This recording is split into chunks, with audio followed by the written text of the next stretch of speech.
This is the Criterion Creeps podcast.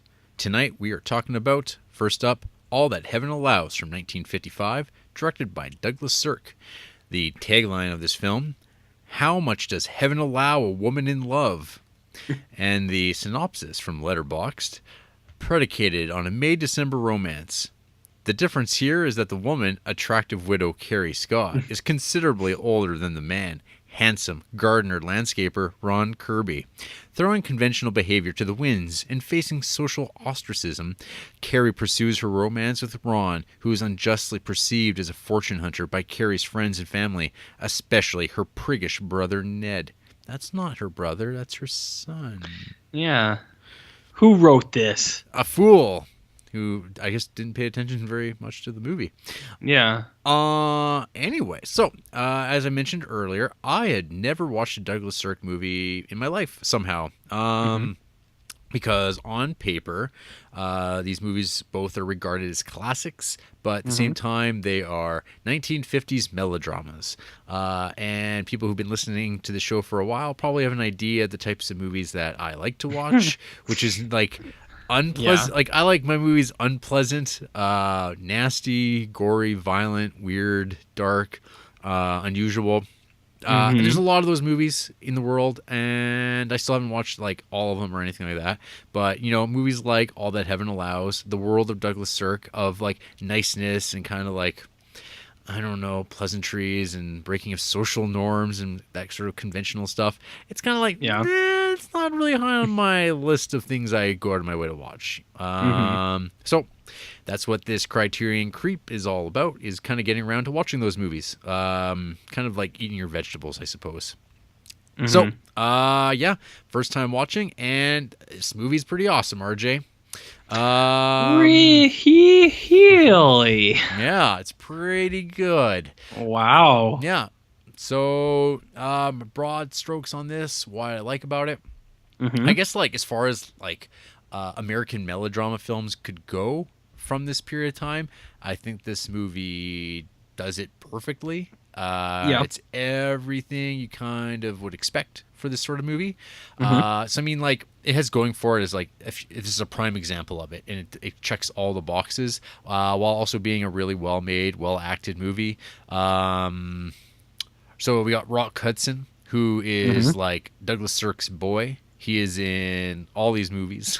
He's in these two, plus a couple other ones that I'm pretty. At least one other one is in the Criterion Collection as well. So he's in all that stuff, and he's just like, he's the '50s Hollywood's like actor, big superstar actor, who, The heartthrob like me. like you. Yep, closeted and. What? Or do not tell me you don't know about Rock Hudson. I've never heard of him before these two movies. Holy and crap! We saw the credit. I thought I'd bring it up now, but we saw the credit, and we saw Rock Hudson, and me and Andrea looked at each other and we said, "Oh, that's a man's name." Wow, you millennial tykes. Well, let me see here. I have seen him in 3 movies. Yeah. 2 that we watched tonight, and Winchester 73, which you lent me. Yes. Yeah, and he's kind of like not like, this is like, these were the movies that he like carved his name into stone as far as like being like the big actor kind of thing. Like, these So are like how would I know about him? Well, okay. So back in the early days of the AIDS scare and the outbreak and the AIDS terror, Rock Hudson was like one of the like first real famous people to have AIDS, and it was like one of those like, that's weird, him being straight. So like at the time, this idea was like, oh, it's the gay plague and it only kills gay people, that shit. So but there's like, whatever, there's the fact that like, like your guys like Freddie Mercury, other like Liberace and stuff like that, they'd have like, it's like that was kind of like how some people, like, they got really sick all of a sudden in this period of time in the 80s, and then there's always like, well, what is up, what's the deal with Rock Hudson? And so because like, it goes against this image of him being just like this embodiment of like white heterosexuality, and like, so it's like kind of like when you read people write about these movies now, they kind of talk about the fact that it's strange watching Rock Hudson being this like leading man and talking with all these like macking on all these ladies and making eyes, but it's like, it's stupid, right? It's like actors are actors, like they have to pretend to be attracted to people all the time, and like men pretend to be gay in movies and then do those roles, and vice versa. It's just like, it's a strange thing that, like, I guess just at one point this was more of like a whoa, blow your mind, Rock Hudson, like it was a talking point. So it's interesting that you and Andrea didn't even know about that, because I remember like a window of time where this was still like a talking point about like people make jokes about like Rock Hudson and stuff like that, and like there's always the line like, I think it's like in English Cockney, there's like when someone gets called Doris Day, it's because it sounds like gay, and that's because Rock Hudson and Doris Day did all these comedies together, and it's like this weird. Yeah, no, seriously, it's like, such a stretch. It's the connections of things, and it's like it was so matter of fact that everybody knew what that was, and that's sort of the weird linkages that people have made. So anyway, I haven't seen a ton of Rock Hudson movies either, but I mean, like, guy had like a hell of a career. He was in, he made a bunch of movies, and he was like on some television show. He was I can't remember what the hell it's called off the top of my head. It was like a husband and wife detective show. Someone will be like saying what it is out loud as they listen to this, but whatever. Anyway, fine. Yeah, and he's even in a movie with my boy Jim Brown, Ice Station Zebra. Downtown Jimmy Brown? That's right. Whoa. Anyway, that's enough about Rock Hudson, who in this is very cool, good. I was just, while you're on it, I was just going to say, knowing that now, it doesn't like, I'm not like, oh my God, that guy's gay. He's a bear.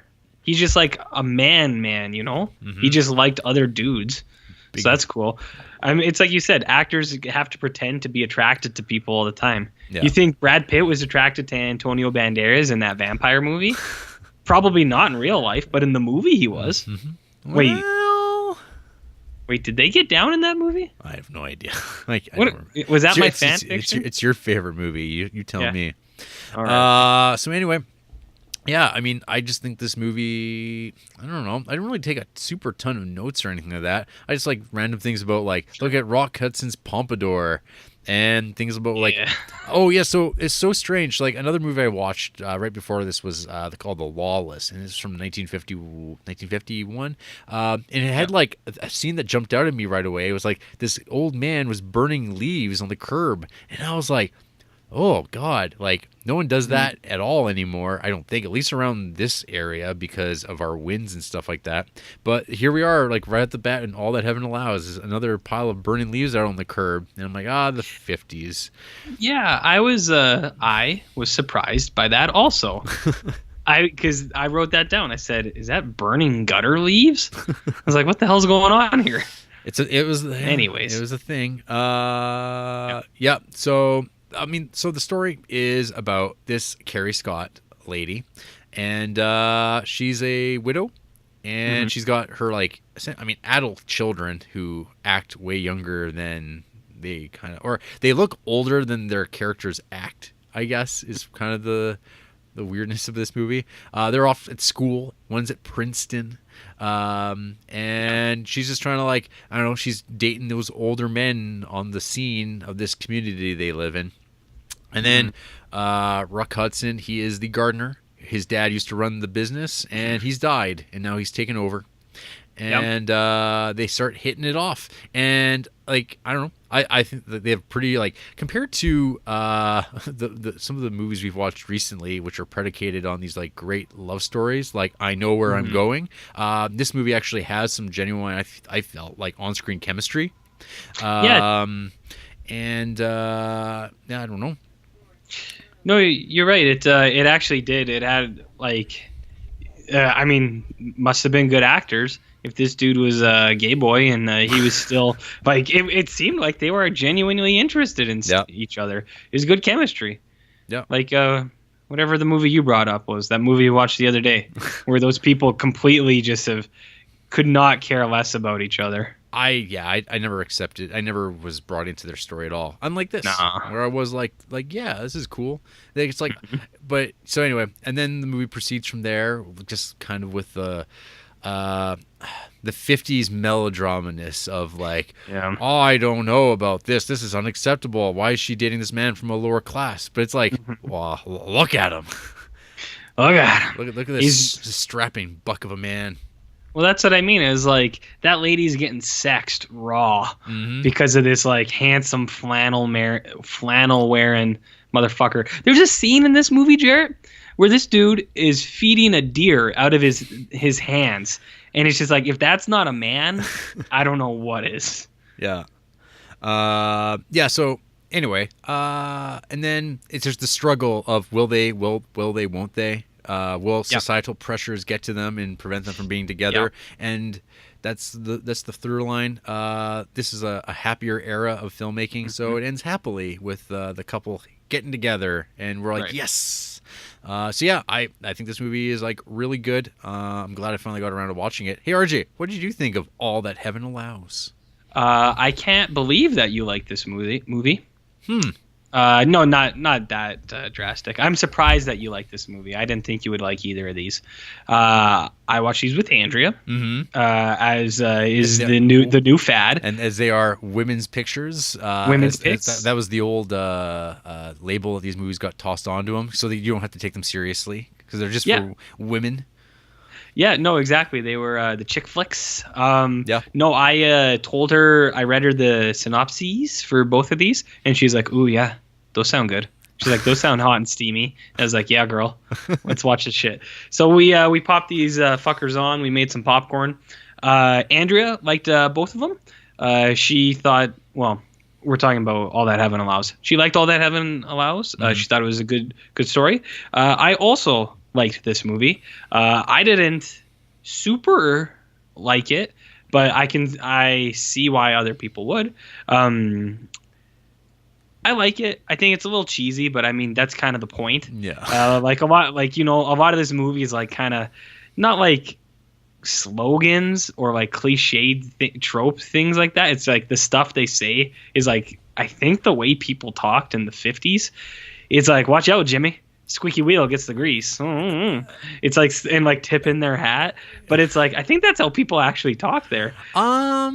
Yeah, some people. I think there's like an element of construction of like stylization of like, because like this is also like post Hays Code where people slept in separate beds and stuff like that, and so you had to like you wanted to make movies that like kind of like were also sort of instructional about like how people should relate to one another, and so that also kind of led into how people interacted with one another to a certain degree until the alcohol started flowing. Yeah, and then you see the horn dogs. Yeah, that's the thing. That's a comment on both movies, by the way. Dudes in the 50s just loved groping women, and apparently it's not even a 50s thing. That's just a everyday thing, I guess. Yeah. But no, I like this movie. I'd watch this again in a couple years, probably. I think they pair really well together too. But no, I liked All That Heaven Allows. I think the horn dog dudes are really funny. I did, like you said, I did think that they had really good chemistry on screen. And big Rock Hudson, that was my Brock Lesnar there for you. He's great, man. He's like a man. It's like I said, he's feeding deer. And the lady, whatever her name is, the mom, Gene Simmons. Yes. Whatever the lady was, I thought she was.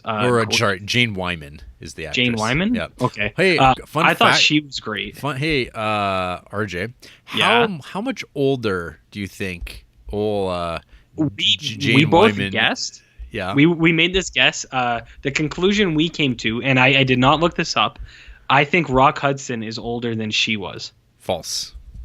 Okay, how much older was she? So this is like the most controversial thing in this film, which is about like how he's so much younger than her. Well, she, the actress, was a whopping 8 years older than Rock Hudson. You can't tell. I couldn't. I honestly thought he was older than she was. Really? I mean, I could tell that she was older than him, which I mean, it's so strange because it's like, fuck, we lived in, like, there's like the one comment in this movie, wasn't it, like how, oh, you know, if they're not younger than 18, he doesn't even look at them, and you're like, ugh. Yeah, it's like, but it's like, so, well, like, but it's not even like creepy. It's like, because this was a different era where, like, yeah, like there could be like 10 to 20 years difference between a man and a woman at one point, and nowadays that would be like, it could still happen, but I think people look at that worse now than they do an older woman with a younger man. I mean, it's just the times have changed. Well, it's not as noticeable as like Future Creep Harold and Maude, where it's like 60 years. Well, that's that's the extreme step up. Yeah. But no, I don't know. I thought it was just maybe a miscast, like it was a Steve McQueen type deal from The Blob, where it's like a 34-year-old man playing like 15, and it's like, let's go down and play some jacks, kids. Right. So we just thought that Rock Hudson looked old. We're like, I was like, I don't know how old he's supposed to be in this. Right. Like he's a kid of a gardener. Like, is he supposed to be like 18 or is he supposed to be like 29? Like, I don't get it. So I couldn't tell because he's such a charming man that he had such broad features. I was like, I don't know how old this fucking guy is. Well, he was 30 when they made that movie. And she was what, 38? Yeah. It's not that bad. Yeah, I know. Oh, the old bag. You gotta marry You gotta marry this like fucking 55-year-old man. You're no good. Yeah, and that dude sucked. He was like, "Oh, one drink's my limit." He was like, "Hey, chappy." So that's the thing too. Like, so I thought the lady did a really good job because you really feel for her because she's a good actress, but also, oh yeah, everyone her around her and stuff like that is so fucking shitty. That it's just like her kids are the fucking worst. No, her daughter's not her. Oh, Ned. Her piece of shit son is just such a fucking dink. He's got like the best lines in this fucking movie. RJ. Which one? Where do you expect us to live? Oh yeah, it's like it's like, dude, because where does he keep talking about, like Princeton or Yale or some shit? Yeah, he's probably Yaley. Yeah, he talks about it. It's like, dude, you live at Yale. Yeah. It's like you've mentioned that like 9 times. You're fucking 20-some years old. You're not going to sell this house when I move back. Where are we going to stay? And it's like, well, you don't. You move. You can go stay on the couch or wherever the hell they move afterwards, motherfucker. They're both at university. It's like you live on your own now. That's how it works. Yeah. So he drove me crazy because he's just really shitty. Oh, fuck, Ned's the worst. The daughter also drove me crazy because she was always like taking her glasses off and she's like, well, psychology from Freud would say, and it just fucking made me so mad. But it's accurate. That is how I know. That's how those people are. That's how those young kids are, fresh out of university with all those big ideas that those ivory tower types are filling their heads with, thinking they know how the world works, and she's just putting it putting things into practice out from theory. And it's very important to do so. She's like, I don't know, and then she breaks from that when she's like, wait, you're marrying who? Mm-hmm. and even she breaks down and she can't handle it. And then, man, that final shitty scene at Christmas, holy fuck. Yeah. Oh, when they're just like, hey mom, we're gonna shit all over you, even though you gave up everything. We helped you ruin your life. Yeah. Oh, here's a TV, bitch.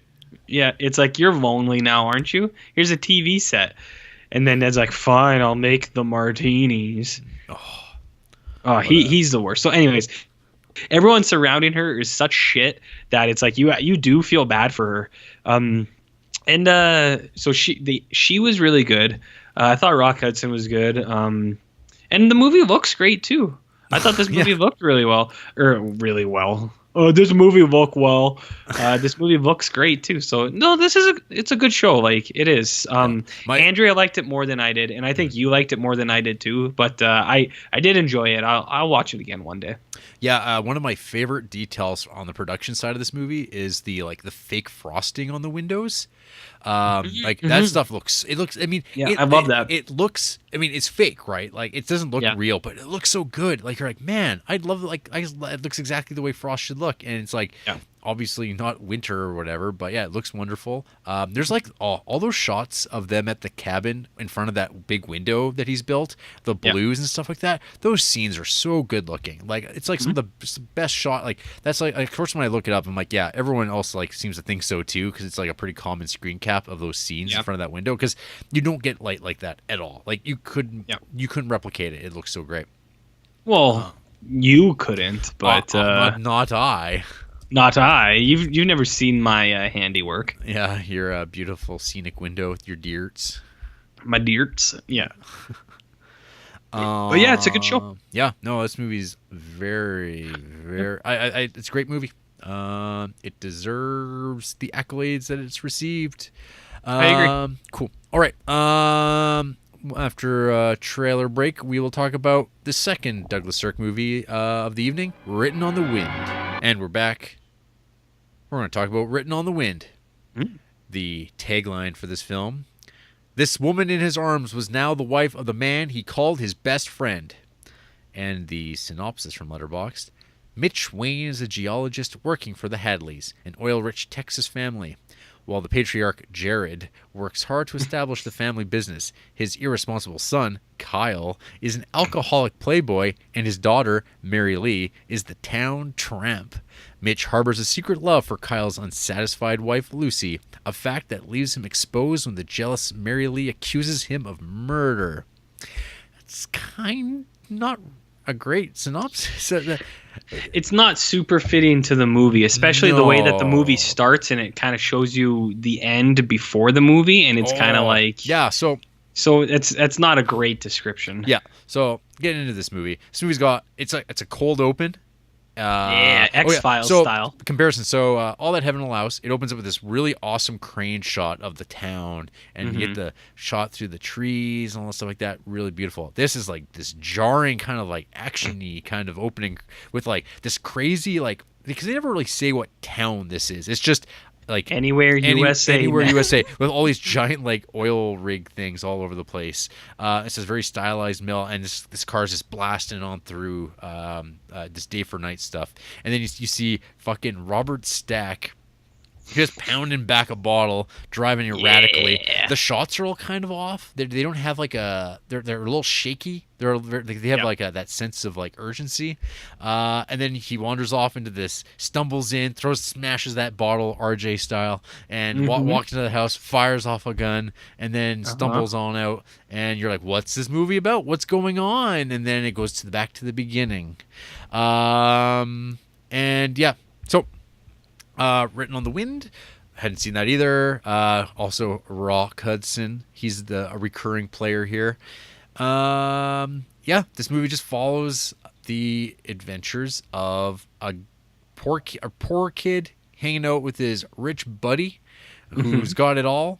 And I guess the first scene of this movie is in the offices with Lauren Bacall. Yeah. And Rock Hudson checks out those legs, those sweet gams. The gams from behind some advertising, and then they kind of have this chemistry once again between the two of them. But then wild-eyed, creepy Robert Stack shows up.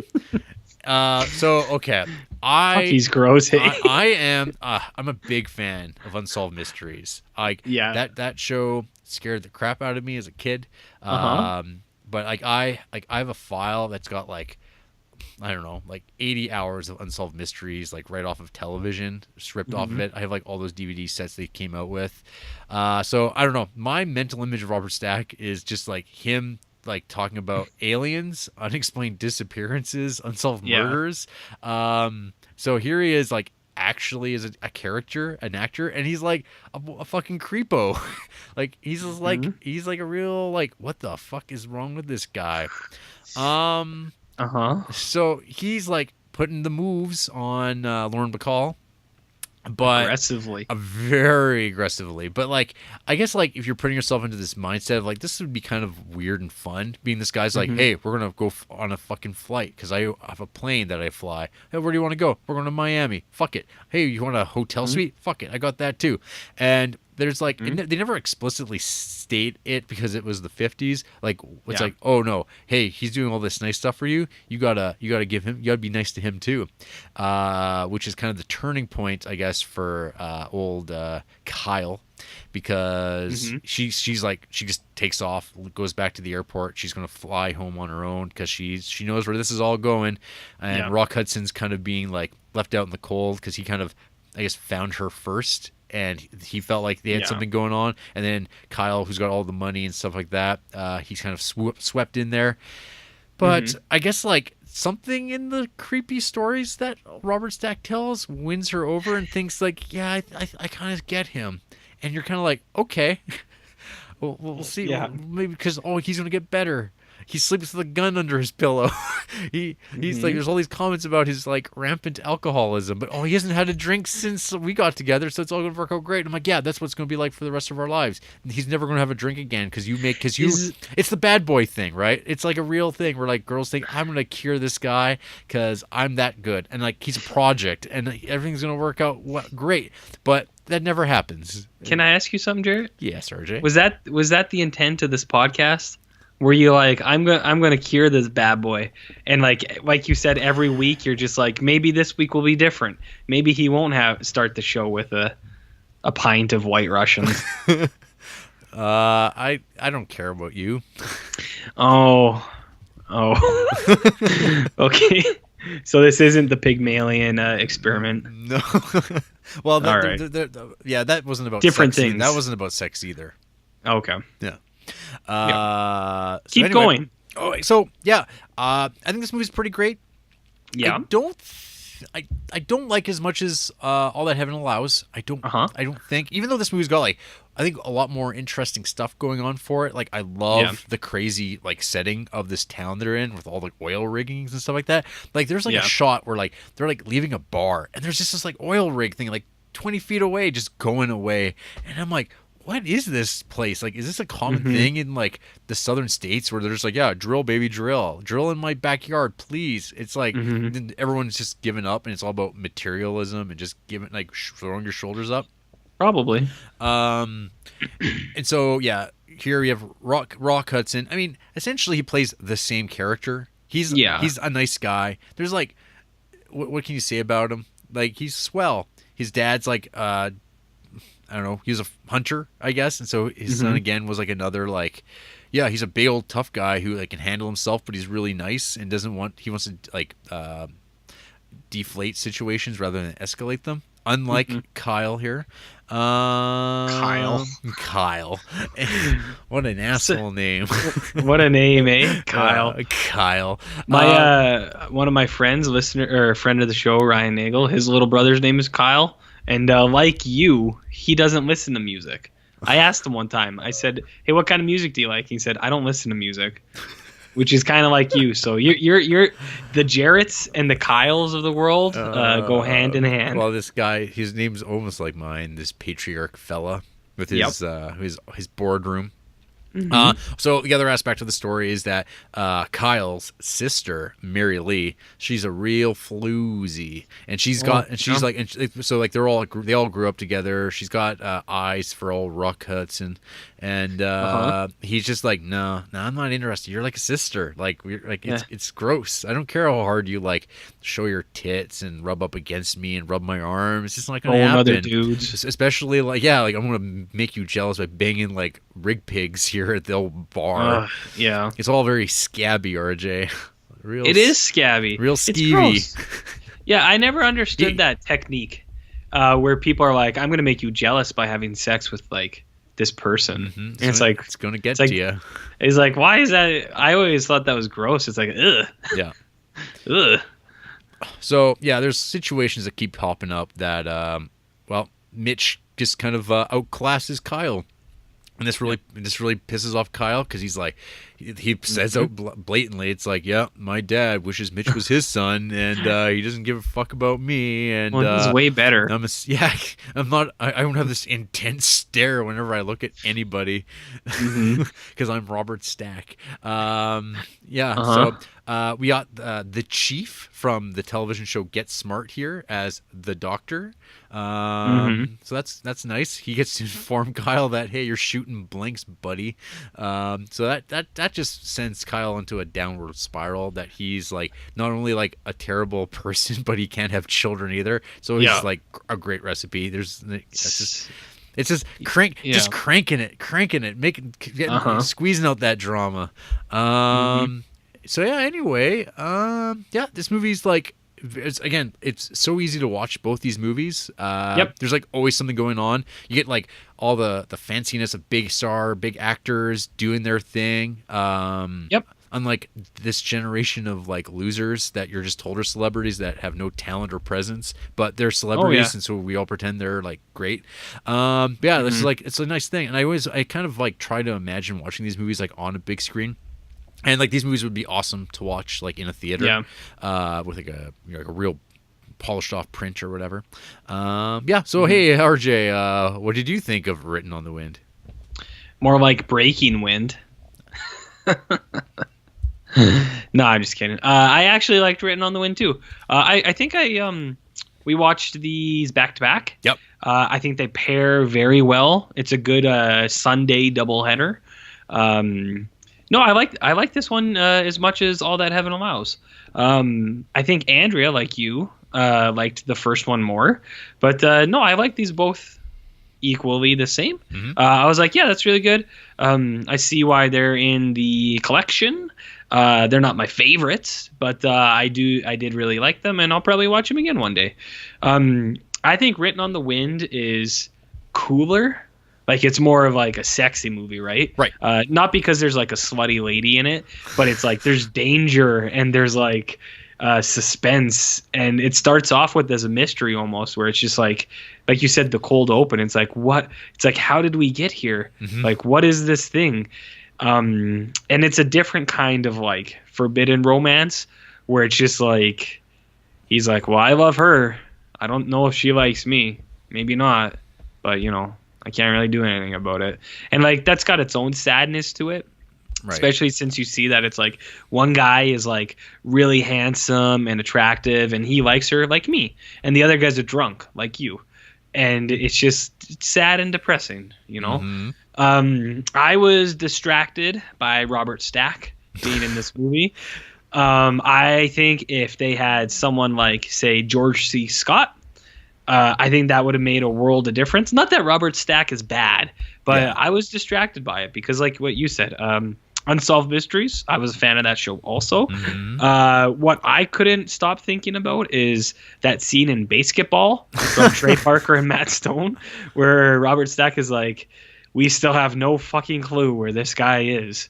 I was thinking about that the whole time watching this because his voice is just so distinct, you know? So that's cool. I think all the leads are good. Both the ladies are good. Like, the main lady, she doesn't have a ton to do, but like she's good in her role. What did I have here? My notes are as follow: 50s dudes loved rape. That was my first note. And then my second note was high-waisted pants. Yeah. Because I believe there's a lot of really high-waisted pants in this movie. So, like, okay, what do you define as high-waisted? Like, where is the appropriate level scene, for I pants can tell you the exact scene. Okay. I can tell you the exact scene. It is when Robert Stack flies a homegirl and a boyfriend to Miami. Yeah. And he shows her, he's like, I got you this fabulous room, and it's fully stocked with clothes and purses that I just thought you would like. And then him and Rock Hudson go into their room and take off their coats and have like a whiskey and a cigarette. And Robert Stack's pants are about, I would say, like 3 inches below his nipples. They're above his belly button for sure. About an inch or two above his belly button. And so my theory on high-waisted pants, if they're close to your breasts for men, or if they're above your belly button is too high, in my opinion. Yeah. Women, it's different. That's like that mom's pants thing that's actually like back in style now. So women wear pants over their belly button all the time. Right. But if a woman had pants all the way up to her breasts, I would say, hey, it's a little high. Go get yourself a pair of overalls. Just get the overalls, and then it won't, and then they can be even higher, and you won't feel the shame of having your pants that high. So that's what I mean by high-waisted pants. They're they're between the belly button and the nipple. Okay, so this is something I've been thinking about, because like if you look back over my my recent movie watching, I haven't left the 50s all that much, except for the one movie we'll talk about here in a little bit too. And like I noticed that like the pants are always large and baggy, which is like I hate it. I hate the look of like baggy pants. Like I'm talking pants? like it's like sale. Like it's like I know what you. Yeah. So I didn't notice it too much in these movies. Like they're pretty like reasonable, well tailored. But some of these like cheapo film noirs, you look at their pants, you're like, those look so ratty. Like get those hemmed in a little bit. I mean, that's a lot of excess fabric. I mean, I know it was the style at the time, but you're like what 150 pounds and wearing like gigantic man pants, and it's just like you look like a fool with your oversized jacket and fedora. But all these dudes kind of look the same at different times. So anyway, I've been plugged into the 50s and just like seeing like the quality of clothing that changes between these movies depending on like budgets they had for like clothing. And I think that these movies definitely had probably a lot more money into like their like the fabrics and like cuts of cloth. But yeah, I think like belly button is like actually, you know, where pants are supposed to sit on like humans. But they're not nowadays. It's supposed to be right over the pupus, under the belly button on the waistline. Depending on the pubis, Jarrett. The pubis. The pupus. Pupus or pubis? Pupus. The pupus, Jarrett, is the area right in between your dewey and your waistline. The dewey. Your dewey. That's and that's non-binary, so anyone can have. Everyone has a dewey. I have one of them. One of them's a dilly. So, on another topic, how do you how do you rate Robert Stack's alcoholism in this film? Between a 0 and RJ? Wow. Okay. No, his alcoholism, I never really felt like it was too much. Oh. To be honest, I was like, yeah, he drinks pretty hard, but I didn't see him drinking too hard until like the end. At the end, he's drinking pretty good when he's just piling down bottles of like rye. I don't do that yet, so I don't know. Like a 6 out of 10. Okay.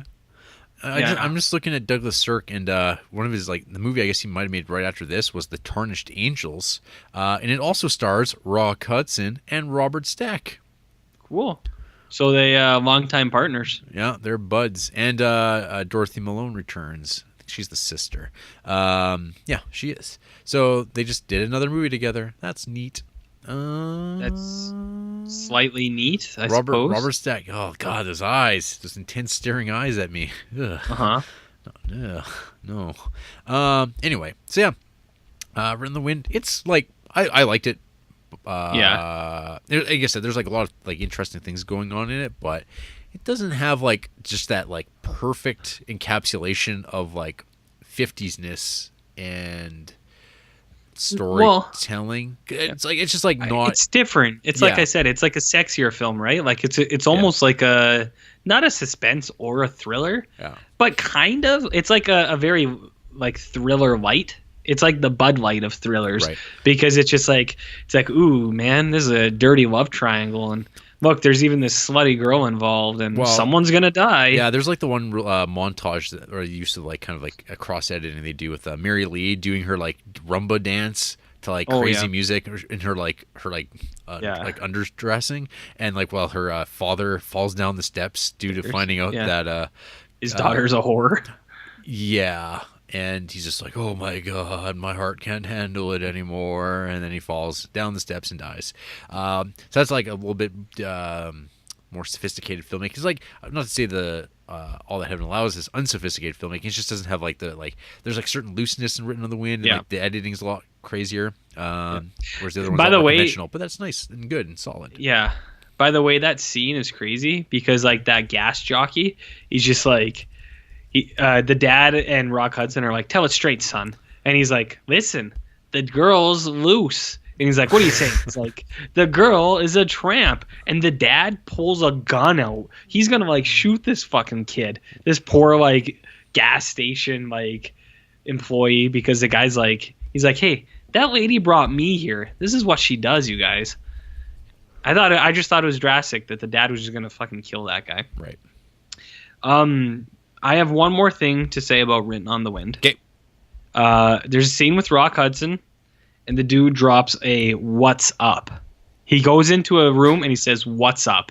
And I find this might be the first example of "What's up" in just common tongue, just people talking to each other. It's the first time I've ever heard it. I was like, did that dude just drop a "What's up"? Seemed weird, but it's funny too. Because me, like Andrew and I, we both looked at each other and we're like, that guy just say "What's up?"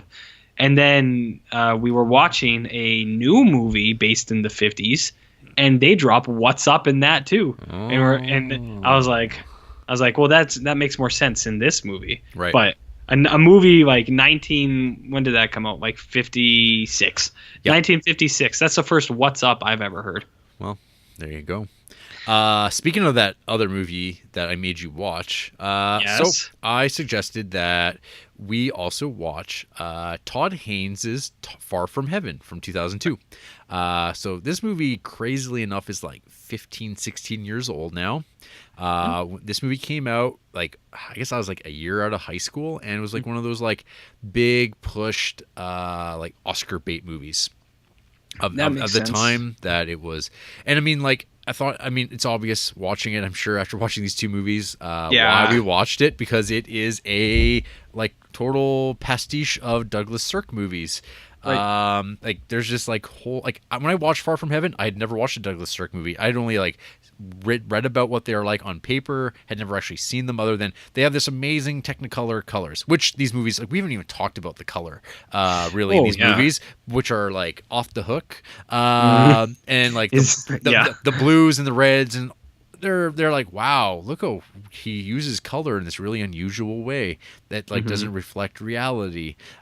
So Far From Heaven does that, and then also like the plot, types of beats that you expect from melodrama, kind of updated to like, hey, it's the 2000s. Let's do other crazy stories. So this story is Julianne Moore is our protagonist, and it's like kind of a mishmash of the movies that we just watched, where she is married to her husband, old Dennis Quaid. And so he's kind of like, I guess, the Rock Hudson in this dynamic. But I thought more like the Allstate guy was Rock Hudson. The Allstate guy, the president from 24. Yeah. Well, right, but he's a black man. And he's both. This is our, like, because Dennis Quaid, I guess, would be like, he's like a Hollywood actor type. Our white heterosexual. Oh, okay, yeah. That's what I mean. Like, he's the white heterosexual dad. But that's undercut by the fact that like this is why it's like kind of the throwing back to like Rock Hudson's like closeted homosexuality forever and ever. So now you're doing a story about a father figure in the 50s who is a closet case, and who's getting some on the side, and basically her finding this out, and while we're also intercutting with her being a woman of the 50s living in like suburban white America, and like, oh, there's a black man, an African American fellow, and he's like the first person I've ever really been able to talk to about things in my life, while I'm finding out my husband has been lying to himself and me forever.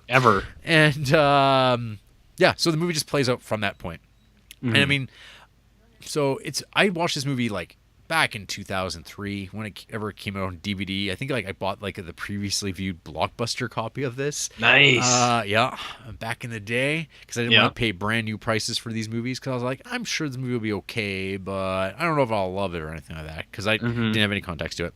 So this is the first time rewatching it, and It's like, it's weird because like I've been watching so many movies from the 50s, and like watching something from like 2000, it's kind of like, whoa, right? Movies are odd, but there's like times where it feels like a movie from the early 2000s. There's like there's like all the obvious Sirkian things that the movie has. Like the title card is like this handwritten thing, but it doesn't quite fit with the like that clean sort of 35 millimeter like quality of the movie. The colors are all there. They're going for that, replicating that. There's something weird though about watching actors, like contemporary actors, doing the 50s stylized 50s dialogue thing, because like in my mind, like when I think of Julianne Moore, I think of her like in Boogie Nights, I guess, is like kind of like one of my go-tos. Or you creep. Or Big Lebowski. Big Lebowski. Yeah. So it's like I think of like her in like these movies that are like very like Coen Brothers, Scorsese types of movies that are like contemporary. So watching a movie where she's having to talk like a 50s housewife, it's like kind of like, oh, this is kind of like off. Like it just doesn't ever feel right, because those people like they're just trying to like emulate it. So there's like an there's an actorliness to it that kind of removes you from it in a way that when you're watching 50s people who like belong in that period of time, when they do it, it's just like, oh, that's just what this is. Whereas like I know that this isn't quite right. Can I interrupt you for a second? Yeah, go for it. I was gonna say I noticed that too, and that was something like when we were watching it, but it only really, it doesn't stay the whole movie. It seems like it starts out real heavy, and it's like, mother, come to old Timmy, and it's like that kind of shit, and it's like really heavy for the first half hour because they're like setting up this like idyllic I guess like heaven, like suburbia, where it's like perfect wife, perfect husband, perfect kids. Yeah. And so they're all talking that way. And then it's like, oh wait, Dennis Quaid is gay. And it's like, oh, no one saw that coming. It's like, oh wait, she's in love with like the black gardener. No one saw that coming. And then it starts to drop a little bit. Like they do still talk like that, but it's not as like overbearing as it is at the start of the movie. I mean, I think that's like a common thing though, is like you set up you create the surface, and then I guess the idea is like over the course of the movie you'll break past that surface and go beyond that. Like I always think of like an example of that, because it's also sort of like similar kind of idea as Blue Velvet, because so the movie Blue Velvet is like, I think that is exactly what that movie is about, is breaking down this idea of like the utopic 50s suburban life and like American life, and then like exposes that. But like the first half hour of that movie, everyone talks in this weird stylized way that I remember when my parents first watched Blue Velvet years ago. They were like, that movie's got the worst acting. Oh, it's so bad. But like, they just like, I don't know. They're like kind of weird. Superficial. They're like, wow, people just sound so stupid. They sound goofy. Yeah. I'm like, well, it's an affectation, and it's like a stylized thing, and then that drops. Like when Frank Booth shows up, I mean, the whole tone of the movie shifts. And so like, baby wants to fuck. Yeah, that's really 50s dialogue. Yeah, it's very Sirkian. Yeah. Sorry, keep going. Yeah. So anyway, Far From Heaven is like okay. It's like. Not like a barn burner or anything like that. It's like it's like not like, it's just kind of there for me. It's like an interesting experiment. So the other thing, so director Todd Haynes, he himself is a gay director.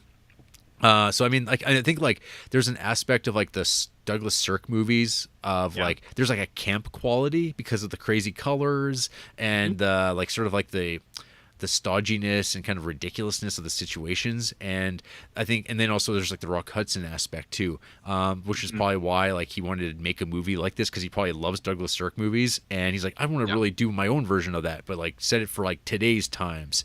And I don't know if like those things like I guess like, I mean, in 2002, I mean, gay men and women couldn't marry still, and that it was still kind of like taboo-ish, I guess, for like mainstream America and Canada, and the rest of the world. Like huge swaths of the world are still like that, where it's a taboo thing and you don't do it. So I guess it's like that. That's a bit more relevant, I guess, for 2002. I'm not sure about like white woman and black woman, what is like particularly like crazy at that point in time. But fuck, there's still like goddamn commercials where they have like, oh hey, it's a black man with a white woman, and people get mad about it on Twitter. So it's crazy. It is crazy, but I mean, like you say, compared to my standards, because I mean, like when we go back and watch a movie from the 50s, you're kind of like, oh man, I can't believe people cared about these things. Like, but so watching a movie from 2002, it's kind of like, I can't believe people care about these or would have thought about these things. But then you stop and think and go, oh yeah, not everybody's me. Yeah. No, I know what you mean. I like the show. I'm with you. It's good. It's a little heavy-handed at times. Which, I mean, it's like we were saying with like some of the dialogue stuff, like it's supposed to be like it's intentionally heavy, like a little heavy on that stuff.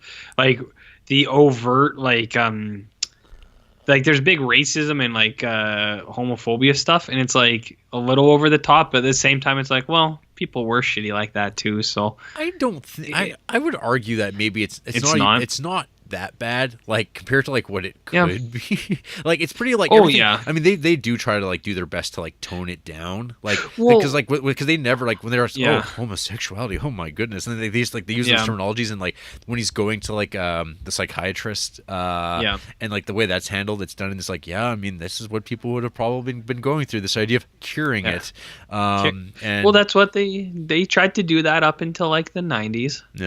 And there was and Vice President Mike Pence. There was that really bad psychologist who was like, oh, you can just tell them whatever they want to be, and he like tried to raise that boy as a girl, and then like when he was like 25, he like killed himself, and he like published tons of papers. He was like an anti-vaxxer, but he was on sexuality. He was like, you do whatever. He was like, you can force it onto them, whatever you want it to be. And he was just like, oh, that didn't turn out. No, now someone's dead, and no one goes to jail for that. But Far From Heaven, I know why you wanted me to watch it. It's got nice colors. Oh yeah, it's got a lot of color. Looks great. But it doesn't look quite as good, right? Like it's not that Technicolor. No. And then there's times where did you think that like there was like the points in the movie where it completely drops out? And then because we are far from heaven, and then it's like we're just in shitty old desaturated regular world when she leaves the train station and she like drives off, and it's like not like spectacular looking anymore. It's just kind of like dreary and regular. Yeah, where that's the big difference in like All That Heaven Allows. The color was like really fitting of like the tone of the like the room. It was like what was kind of going on, but it was never like to the point where you're just like, oh, like that's a dumb. This one, it kind of like it plays too much to it, where it more than a better way to put it, not the homophobia or like the racism parts, overbearing over the top was like the score, where it was like it did like there were certain scenes where the music was like too like bubbly for like what was going on. It was like I always bring it up. It's like the Seinfeld music where it's like boom, ba-dum, ba-dum, boom, and it's like the white kids chasing the black girl, and it's like don't boom, ba-dee, ba ba, and it's just like why is this music here? Like it's really off-putting, and I feel like it was intentional. He's like this is like a 50s movie, but at the same time it's like it doesn't totally work very well. I don't know. Yeah, that was just what we took away from it. It was like, this music's weird. Yeah. Yeah, scores can do that to a movie where it just like makes you really aware of itself. And you're like, oh, this isn't very good, because you shouldn't even notice it. Or you should be like, wow, this score is so good. And it's moving me into the story, rather than being like, why am I thinking about George Costanza? It's honestly, whenever there's a bad score, I just think of Seinfeld, where it's like inappropriate music. It's funny because like I have a friend that like he makes the same comment, and I think like but when you guys talk about it and I go back to like what you're talking about, I'm like, this doesn't sound at all like Seinfeld music. People need to go back and actually listen to what that music sounded like. Tone. But it's like there's a 90s sound. Yeah, that like exactly. I think you're talking about. It's not like Seinfeld has a very specific sound. Whereas like I just think of like general like kind of forgettable 90s filler score music definitely has a sound, but it's not it's not the it's not like It's not like freestyle jazz and scatting. Yeah, it's not that. But it's what I mean. It's the tone of the music. Yeah, it's you see? It's 90s television music. Yeah, right. There you go. Yeah, no, I guess thought like it was worthwhile. Like probably this was the best time to watch this movie. What with those like Sirk movies fresh in your mind, because you get like all the visual references, like the advertising posters in the office. There's actually like the one I noticed at the end. There's like Julianne Moore's at the desk and she's looking through a calendar that's on the table. That's like the book, and it's like the exact same type of book that's at the very beginning of Written on the Wind. When the pages flip backwards and we get travel back through the passage of time. Those are the two that immediately jump off the top out of my head, but I'm sure there's like other little bits and pieces where you're like, oh, that's neat. Oh, that's probably Sirkin. Yeah, all that sort of stuff like that. But yeah, it's like that's the only thing really I think that anyone really talks about this movie anymore is because its relationship to these other two better movies. Right. Yes, I agree with the things that you have said. Nice. But hey, it's time to talk about who hates these movies. I'm sure a fair amount of people. Okay. All right. Here we go. Half a star. We'll start with All That Heaven Allows. Peter Hoffman. A horrible film. It's perfect, except for Rock Hudson didn't have any chemistry with anyone except for his hunting buddy. Because he's gay, and I know that he's gay. I get it. Come on. It's like, that's bullshit. He totally did. Yeah. And, that's just people. You know what that is? That's someone who can't admit that they themselves have issues. Yeah. And they take it out on other people. Probably. Saleri gave this 1.5 star. I just don't get it. The small parts that I did like was the daughter's amusing comments, the TV, the son's response to hearing his mother break the relationship with Ron. But even the end of the film seemed to ruin that scene. I just don't get it. Maybe I'm a terrible person, but I disliked almost every bit of this film. The deer, the fact Ron grows trees, the lobsters, the way the people of the country club are used, the disgusting obvious use of color and shadows, the doctor, honestly, the privilege as well. This reminded me, honestly, of one of the books my parents bought at a garage sale to help improve their English. What? What does that mean? I don't know. There was something you said that I was like, oh, this is what that is. I was going to have a really snappy comment, and I forgot because that's how little I care. Something about privilege? No, it was something at the start of the review. It doesn't matter. The TV. I don't know. Keep going. Anyway, and then Erica Sorensen gave this 2 stars. A terrifying postcard of the 50s suburban ideal come to life, where people of color have been eradicated, queers have been eradicated, the disabled have been eradicated, the poor have been eradicated, and the protagonist's only challenge in life is whether or not she'll still be invited to cocktail parties if she mildly dissents from the Borg hive mind. A perverse, unnatural, and fascistic world presented in unnatural colors like a glossy magazine of the period. This film isn't anti-conformity or anti-status quo, just pro-white hets suffocating each other slightly less in the heteropatriarchal white ethno-state shown to us. These characters are not the victims of the crushing social mandate of homogeneity on display. Now, if Carrie were in love with a woman instead of her gardener, you might have something here. Go watch Carol again instead. Also, Ron, and probably everyone in this film, let's be honest, but especially Ron, definitely votes Trump 60 years after the events of the film. Okay, so do you have anything to say? Take it away. I don't want to overstep my boundaries here or make anyone feel uncomfortable, but I really don't like the way that current reviews are going on Letterboxd anymore now, where it's very topical to the issues of things like, and let me just state very clearly up front that I agree with many of these things, like anti-racism, feminism, good things about good people, accepting one another. But when it is all that you can see in movies and it ruins movies for you, it's like, I didn't like this movie from 1950 where a man and a woman fall in love because A, they were the same race, B, they were opposite sexes, and it's like, and see, it wasn't like politically correct. It's just like, or because it was politically correct. You're ruining these movies for yourself, because it's like that's not the point of these things, you know. Well, and at the end of the day, like this I don't know. Twitter is like death for me at this point, because even people I like agree with, I hate them because they that's all they talk about is this shit endlessly, and it's like your this worldview is like toxic in its own way, and I mean, it seems so, it's like it's such an extreme on both ends. Yeah.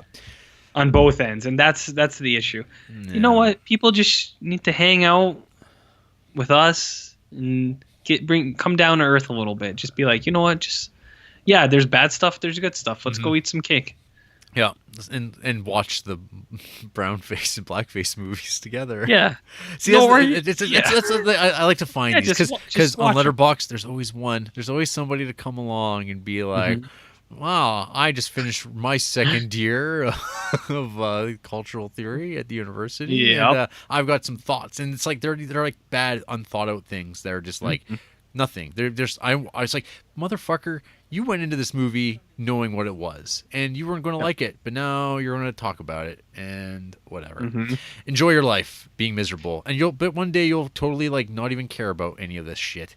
I guarantee it, because you'll have a job and a life, and you won't have time to like think about it anymore. And that's how the system gets you, because the man always wins, brother. You got. And on to Written on the Wind. Oh God. 1 star from Aleph Null. A Cabin of the Woods of melodrama. Is that it? Yep, that's it's not even very clever or snappy. Just lazy. Caitlin, 1 star. This was just a shit show. God, these are lazy burns. Yeah, and then Cienzi, No More Time for Movies or Sleep, Wanzi, 1.5 star. Look, I know he's supposed to be irrational. He's supposed to be leaping for the worst interpretations of reality just to self-destruct. But no matter how dramatic you make the music under the shot of Robert Stack not understanding his doctor explaining the difference between no sperm and low sperm, all I can think is the fact that a literal 3-year-old could have overcome the central tragic misunderstanding that drives the final half of the film. Lauren Bacall is too good an actor for this. Mitch and Mary Lee's relationship is twisted to form an arc, since the conclusion of that arc serves as the moral moment of the film at the end, but it leaves the early scenes between the two feeling all wrong. The dynamic between the two is supposed to have been the way it is for years and years, so when Mary Lee is in the car saying, I love you, Mitch, and I'll have you, married or not, it makes no sense that the conversation would play out like that to me. This was probably the upteenth time this month that the two characters had spoken, especially since Kyle and Lucy had been out for their honeymoon. What was special about this car ride that made it get so raw? Or does she say this literally every time, hey Mitch, how was your weekend? Also, did you know I'm devoted to you forever and that's why I'm self-destructive? Oh, and can you pass the salt? And finally, the autumn leaves flying through the doorway during the climax was a nice touch. Good Lord. That's a hell of not a review, but how bored was this person when they started writing this shit? I don't know. That's like when I complain about like witches in movies and holocausts. Yeah. I'm not even going to give any context to that. Just take it as it is, people. Yeah. Well, that's it. These movies are swell, and if you like life and have some joy in your heart and aren't so worried about, I don't know, letting other people know what you think all the time. Okay, just get a podcast so we don't have to read your reviews. I'll totally listen to it. Absolutely. Well, I think that's that, RJ. Nice. That's that, Mattress Man. Technicolor. Beautiful. Hell of a thing. Rock Hudson. Hell of a guy. After the break, RJ and I will struggle for the gun, and he will be wounded and die, and then I will be put on trial for his murder. There's no... Oh, no. There was a trial. Yeah, we didn't. I was gonna say, what the fuck are you talking about? We didn't even like talk about that because it's such a like whatever kind of thing. Or like you're checked out at that point. Yeah, you're just see, that's why all that Heaven Allows is the better movie. This is true. Holla. RJ's dead and a drunk. Huh?